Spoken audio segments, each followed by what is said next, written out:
All right, now to shares of Tesla, which are under a lot of pressure, not only to start the week, but have been for the year. Of course, 2024, not a great year so far for Tesla investors, though had a massive run last year. The Wall Street Journal out with an exclusive article over the weekend titled "The Money and Drugs That Tie Elon Musk to Some Tesla Directors."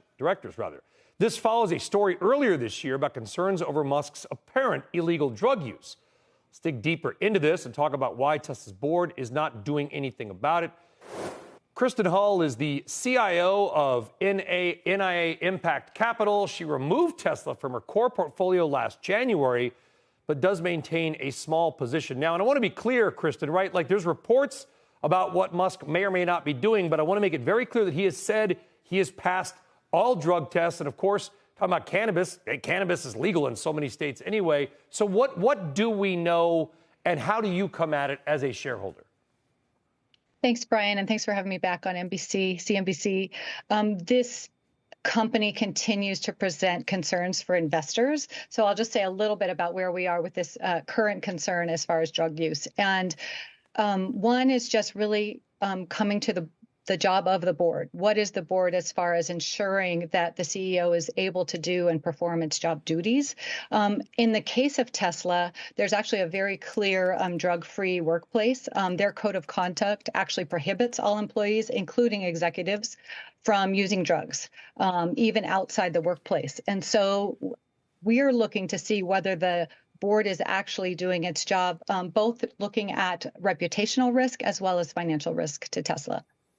Yeah, I mean, it's hard to follow. I don't know Mr. Musk. I know what he tweets out or X's out, that he's passed all these drug tests. And there are a lot of reports, and sometimes he's, tweeting from all hours of the night, but that's his own, who knows where he is in the world, by the way.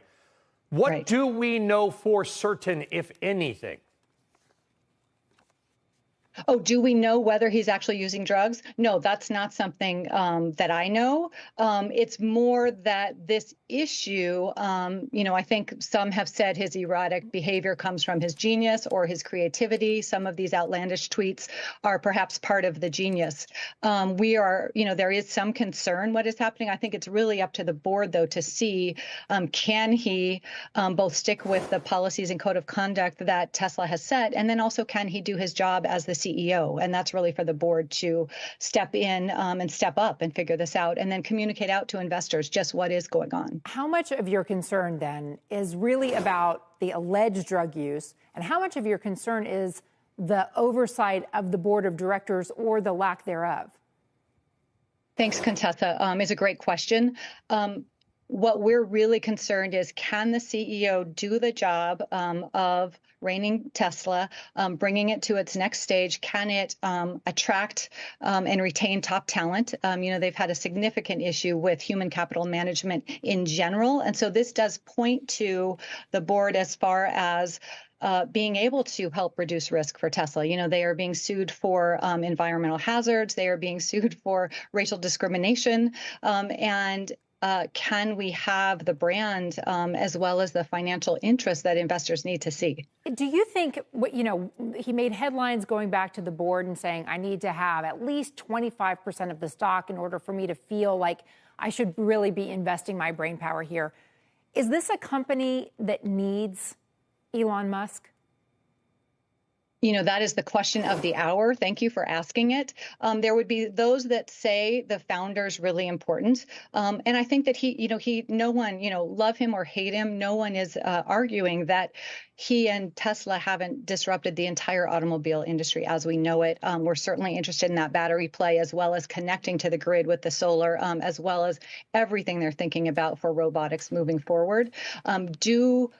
Does Tesla need Elon to move forward? In some way, possibly.